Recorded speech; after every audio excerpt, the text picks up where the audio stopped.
Hi guys, and welcome back to another lit ass video. Everything you need to know is in the description box below, so be sure to check that out. Okay, also thank you guys for our first 100 subs. Okay, I want us to continuously grow. Your girl's going to giveaway. So the giveaway, everything you need to know will be in the description box below. So be sure to check that out. We have to get the 500 subs by March the 1st. And whoever I see the most likes, the most shares, the most comments, you will be getting a $100 giveaway. If anybody know me, my word is my bond. Okay? So I'm picking 5 lucky people who will get $100 from your girl. Okay? Because sharing is caring. And in my family, we give back for sure. If you don't know, go check out previous videos from years and years ago where we give out to our community. I've been doing this for real. This is not for play. This is for real. So this video may be a little long. This is a story time.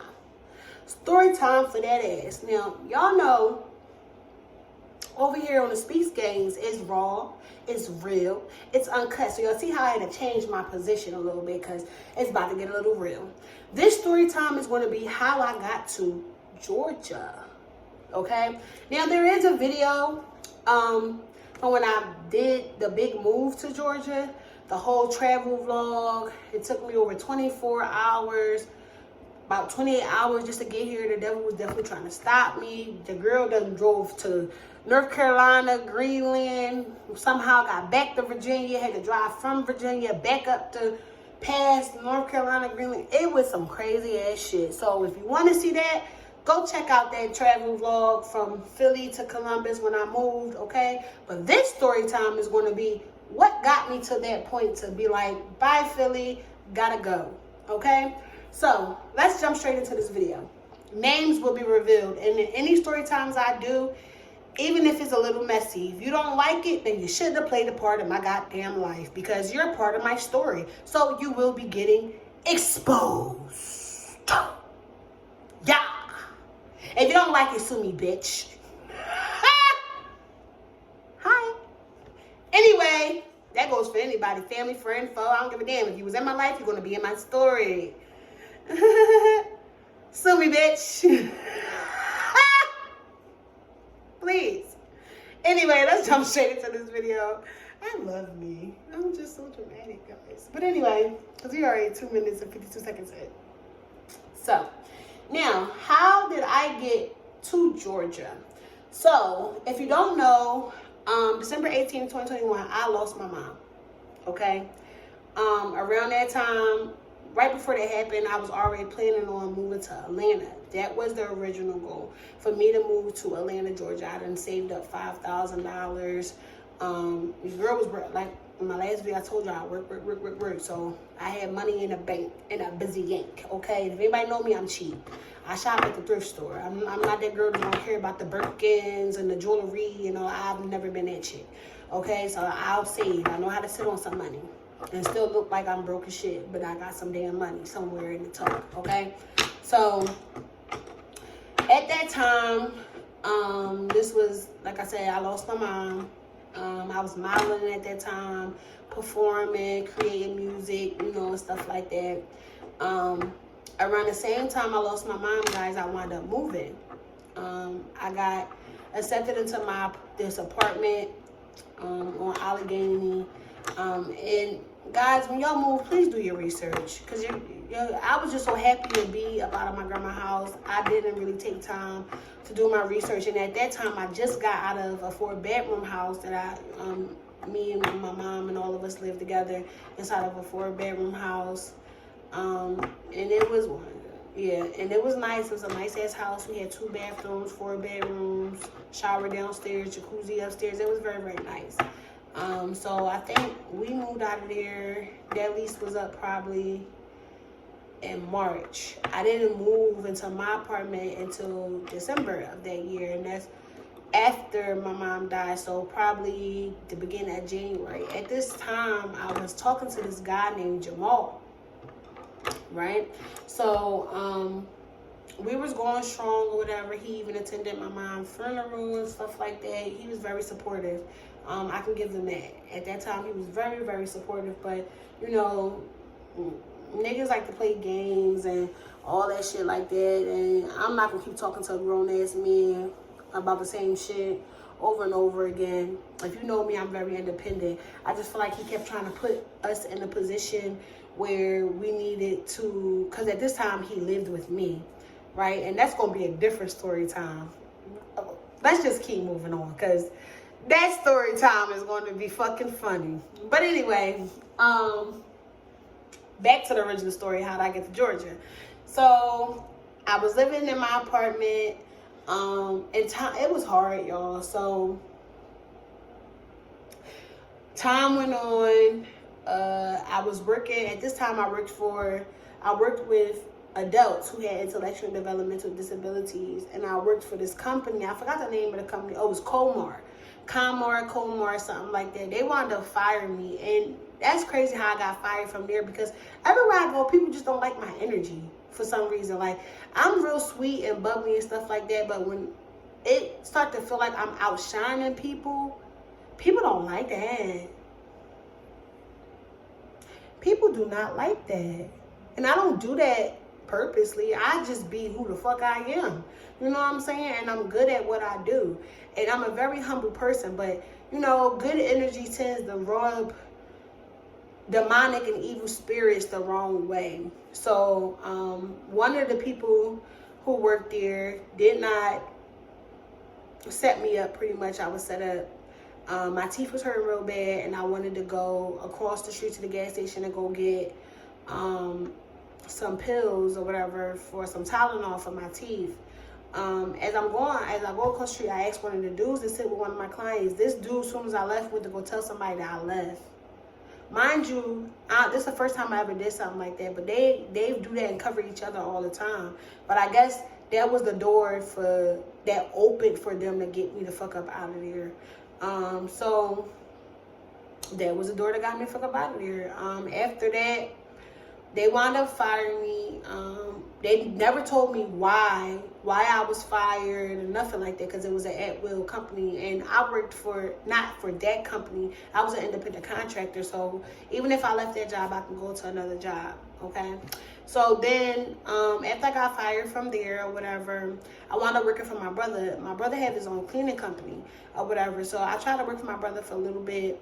But the money wasn't money, and my rent was like $900, almost $1,000, $980, close to $1,000. It just went up $40 on my rent. So, and I was only getting like $500. That shit wasn't shaking. So I wound up leaving my brother company. So at this time, y'all, I was behind on rent. I'm talking about behind on rent, okay? I was behind on rent.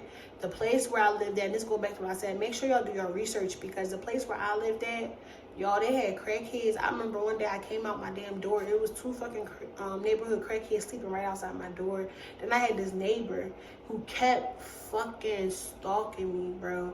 Like, I'll come out, I could see his feet by the door looking out the fucking peephole. And if anybody know me, my mouth holds no guard. So I remember one day he was out in the hallway. I helped these people and yelling, nigga, I didn't ask you for no fucking meat.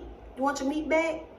I don't do shit and think you about to be rah. And like, bro, nah, I don't want none of the drama.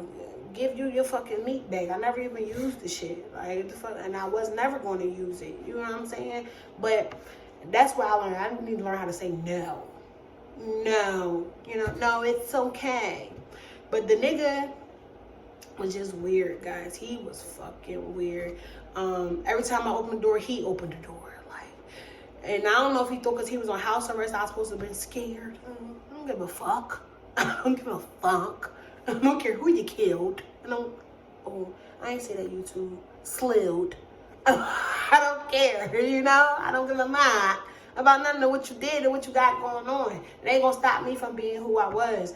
Not to mention, the fucking doors downstairs supposed to have codes. These people in this damn building is leaving the fucking side door open all fucking night long for anybody, whoever, they lovers, whoever, just to come in whenever they want to, so they don't gotta keep running back and forth downstairs and put in the codes. Then the fucking code box was fucking broke. My mailbox was fucking broke. It was just a whole lot of shit. That's why I say do your research. So, but your girl, going back to the story, I was behind on fucking rent. Didn't have a job, right? So, again, go watch that travel vlog of how I got to Georgia. So one day I was on the phone, I was just talking to my aunt or whatever, and she was just, we was having like a nice conversation, and I didn't know, because we was going to move to Georgia together, but when my mom got sick, something intuitively told me, you know, Amber, this is not the time to make the move, because I had a feeling my mom was going to, you know, pass away. So I'm like, you know, it's not the move. So my aunt still wound up going. I was talking to my aunt on the phone one day. I'm not gonna put her business out there. This whatever. That got nothing to do with her, and that got nothing to do with me. But we were talking, and she just was like, yeah, she still had her house in Georgia, and I was like, wait, what? Y'all know me. If the opportunity open, I'ma take it. You know, God bless people with opportunities, and he would use people to help you get you to where you gotta go, okay? So she told me she still had her house in Georgia, and I was like, word, can I have it? Like, because she only had like 2 months on it, 2 months left before her lease was up. So I was like, can I go and live down there? Like, I could skedaddle and go? And she was like, girl, go ahead. And I was like, yes, auntie. So what your girl did was, I said, hold up. We done did this already. So in 2015, if you don't know, me, my mom, and my siblings, we up and moved to Huntsville, Alabama. And at this time, your girl was working at a warehouse job. And that was one of the things that I fucking regretted, because I didn't look for the job first, so I had to settle for what I had to get, and I didn't really get to enjoy Huntsville. That's a whole nother story for a whole nother time, okay? I just worked like a fucking slave, okay? That's all I did down there. But anyway, back to the original story. So this time I said, you know what? I'm not gonna do that. Your girl's not about to do that. We're not about to do that. So what we're gonna do, we're gonna apply for a job first. And that's what I did. I applied for jobs down there. I got me a job. So when I first got to Georgia, your girl had a job already. Sure did. I had 2 months. 2 months to get shit in order. To start working, save my bread, get my place. And that's what the fuck I did. I got my job, hopped in the fucking car, took the fuck off with my broke door, getting down here. I started working my motherfucking ass off, saved my bread, and then 2 months later, I was in my own shit. That's it. That's how I got to Georgia. By the help of my aunt and God opening up doors and opportunities and shit for me going downhill after I lost my mama, and then it was some crazy shit. Yeah. But I hope y'all like this story. Please be sure to like, comment, and subscribe. Hit the bell so you can be notified every time I post another lit ass video. Share, share, share. Like. Your girl is watching. I love y'all, and thank y'all for your support, and happy 100 subs to us. Bye.